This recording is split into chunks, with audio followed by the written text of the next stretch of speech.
Être consultant indépendant, c'est de la liberté, mais c'est aussi des pièges dans lesquels vous pouvez tomber et qui peuvent grandement compromettre cette liberté. J'ai donc décidé aujourd'hui de vous expliquer quels sont ces pièges et les moyens de vous en prémunir.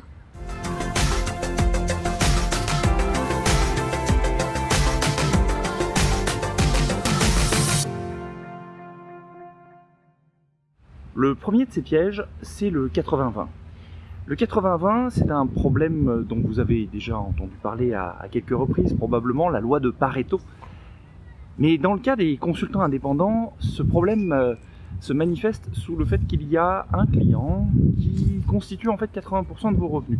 Même pire que ça, des fois vous avez un décisionnaire, ce décisionnaire est en charge de plusieurs entreprises ou de plusieurs contrats, où c'est le même contact, et c'est cette personne-là qui représente en réalité 80% de vos revenus. Dans tous les cas, vous avez un problème. Vous ne pouvez pas rester dans une situation pareille parce que votre liberté financière, elle dépend aussi et surtout du fait que vous ne dépendiez pas d'une personne en particulier. En fait, aucun de vos clients ne devrait dépasser 35% de vos revenus. C'est une règle que vous devriez vous fixer.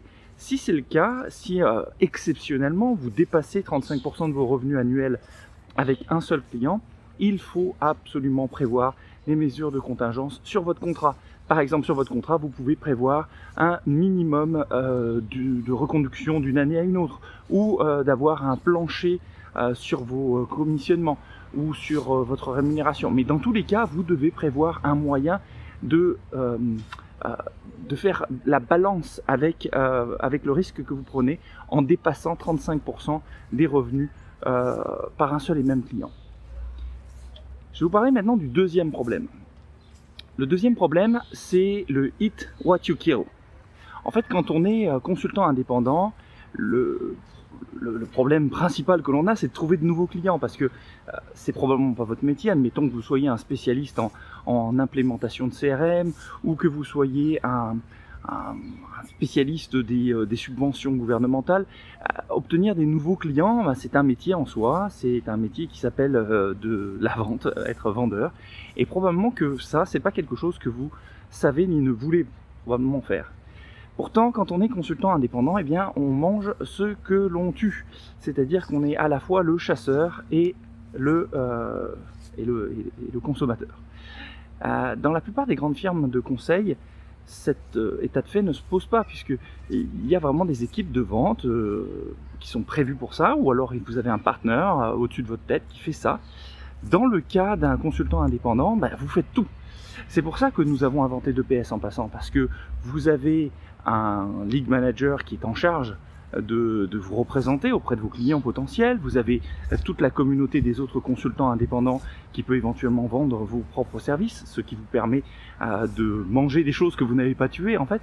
Mais dans tous les cas, vous vous retrouverez bien souvent à être impliqué dans le processus de vente ou d'avant-vente. Et ça, il n'y a rien à y faire. C'est vraiment le principal problème des consultants indépendants. Alors comment est-ce qu'on peut mettre un petit peu de contingence autour de ça, s'assurer qu'il y a un peu moins de problématiques liées au fait que vous mangez ce que vous tuez? Eh bien, l'une des manières de le faire, c'est de tout simplement avoir des processus de vente bien structurés. C'est-à-dire que vous avez des contrats qui sont préfaits, vous avez des offres commerciales qui sont préstructurées, mais par contre, il faut avoir la souplesse de pouvoir éventuellement les modifier lorsque le client a des demandes particulières.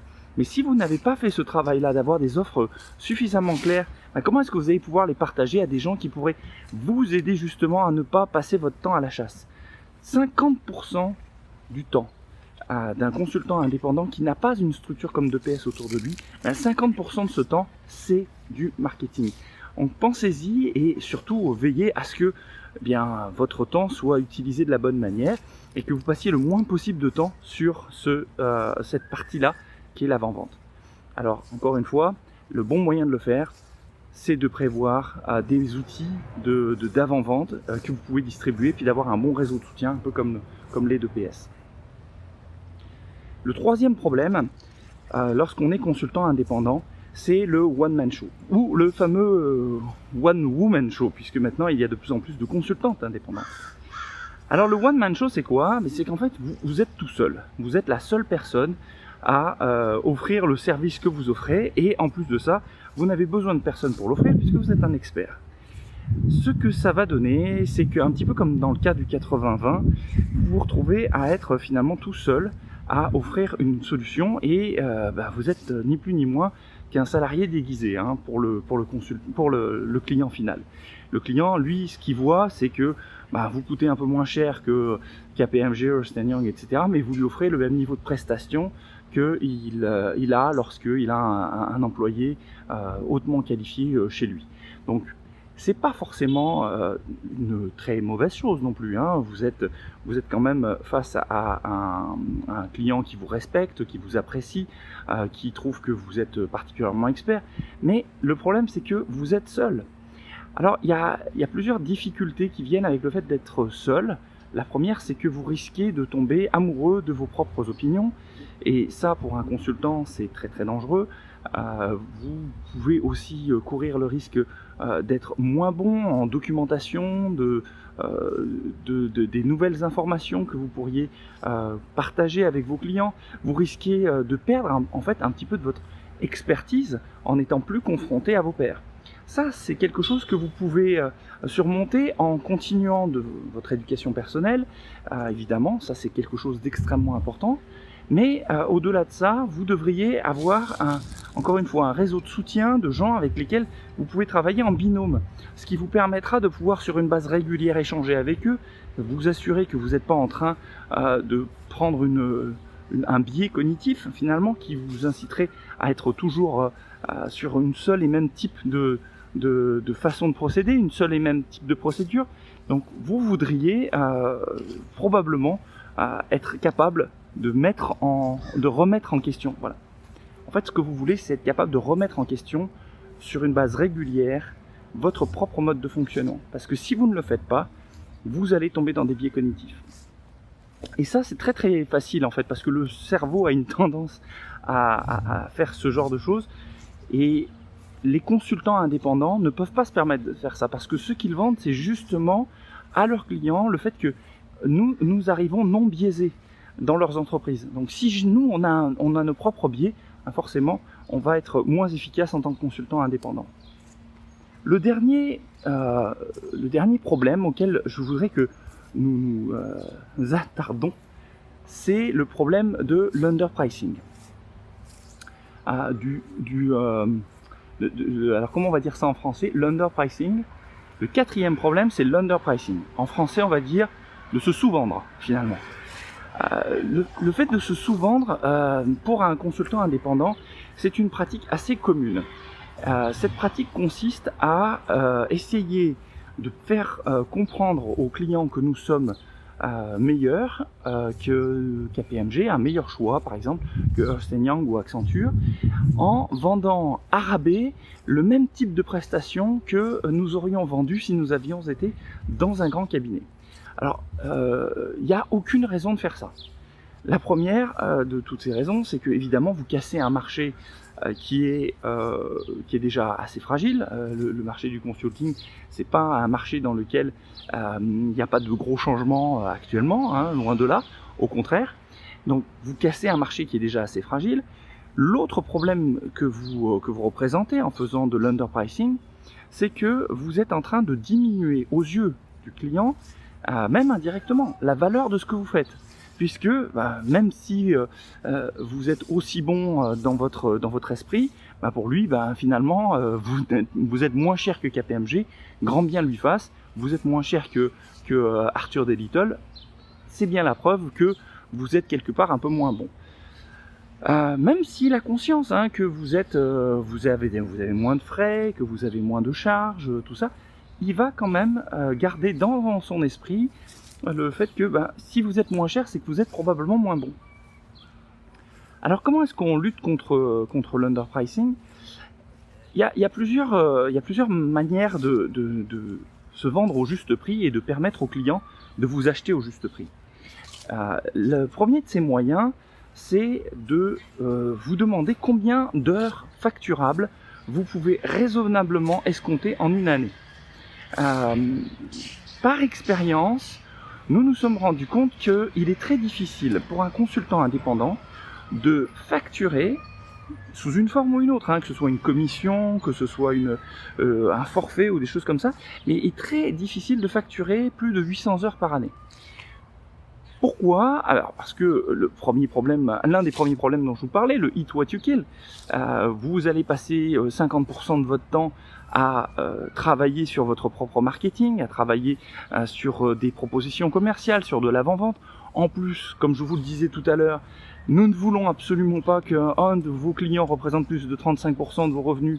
Donc vous passez d'un client à un autre. À chaque fois que vous passez d'un client à un autre, mais forcément il y a une petite perte de temps. Tout ça fait que vous ne pouvez raisonnablement pas penser que vous pouvez faire tout cela et ne prendre aucune vacance. Donc vous avez besoin aussi de vacances. Et sachez-le, en travaillant 40 heures par semaine, vous êtes aux alentours de 2040 heures par année de facturable. Donc 2040 heures, vous faites le calcul, vous avez vos vacances et le 50% de You Eat What You Kill et vous avez vos 800 heures. Comment est-ce que vous pouvez faire en sorte que ces 800 heures soient pricées au bon prix? La première chose que vous devez vous demander, c'est combien je veux par année, combien je veux d'argent par année. Et alors là, c'est une grande question. Combien est-ce qu'on doit vouloir d'argent par année en tant que consultant indépendant? La première chose que vous devriez faire, c'est en fait d'aller sur un des sites qui permet de savoir quel est le salaire des consultants ou des gens qui font le même travail que vous dans le privé. Alors je peux vous donner quelques sites. Glassdoor par exemple en est un, je vous en donnerai quelques autres en référence de la vidéo, mais ça vous permet en fait d'aller regarder combien sont payés les gens. Combien sont payés les gens pour faire le travail que vous faites. Alors bien évidemment, ne prenez pas des gens qui sont à Hong Kong quand vous êtes à New York. Essayez d'avoir des salaires de personnes qui sont dans votre région.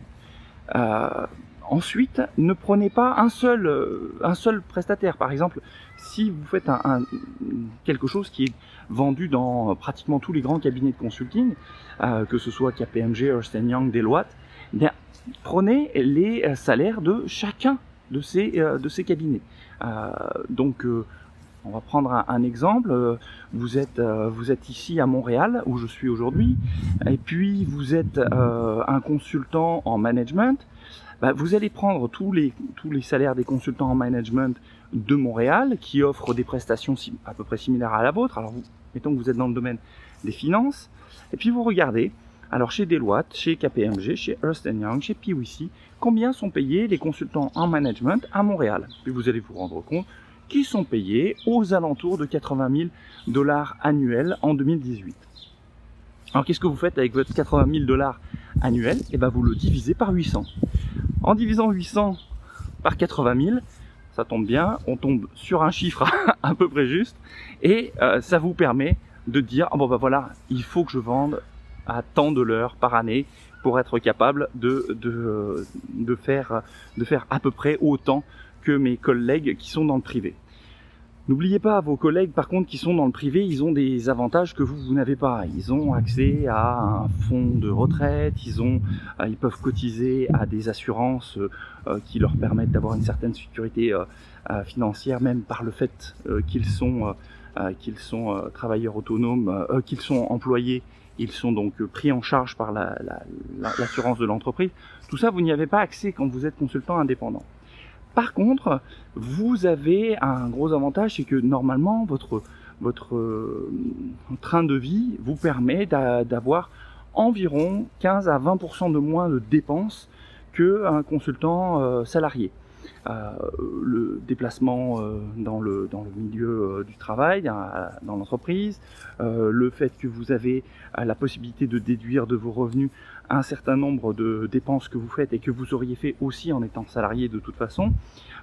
Toutes ces choses-là font que vous pouvez espérer un 15 à 20% de plus dans vos poches à la fin de l'année par rapport à un consultant salarié. Et ça veut dire que ce 15 à 20% là, il faudrait tout de suite l'attribuer au niveau de sécurité que vous voulez avoir. Est-ce que vous voulez avoir une sécurité en ayant un petit peu plus de chances d'avoir une retraite lorsque vous serez âgé? Est-ce que vous voulez avoir des assurances complémentaires un petit peu plus solides? il faut que vous prévoyez une partie de votre revenu annuel que vous allez mettre explicitement pour ça. Donc voilà, ce sont les quatre donc voilà, ce sont les 4 problèmes principaux que les consultants indépendants rencontrent. Ce sont des pièges dans lesquels il ne faut surtout pas tomber. Je vous le rappelle rapidement, le 80-20, le one-man show, le hit what you kill et l'underpricing. C'est les 4 risques auxquels vous vous exposez. Alors soyez prudents et surtout à chaque fois, voyez à quel point le fait de faire partie du réseau d'EPS réduit très notablement l'importance de chacun de ces pièges. Vous avez des moyens, grâce au fait que vous faites partie d'une communauté, de ne pas tomber systématiquement dans ces pièges-là et de, au contraire, pouvoir mettre en place des mesures de contournement des difficultés que vous allez rencontrer. Donc voilà, je vous incite à y penser et surtout à play nice.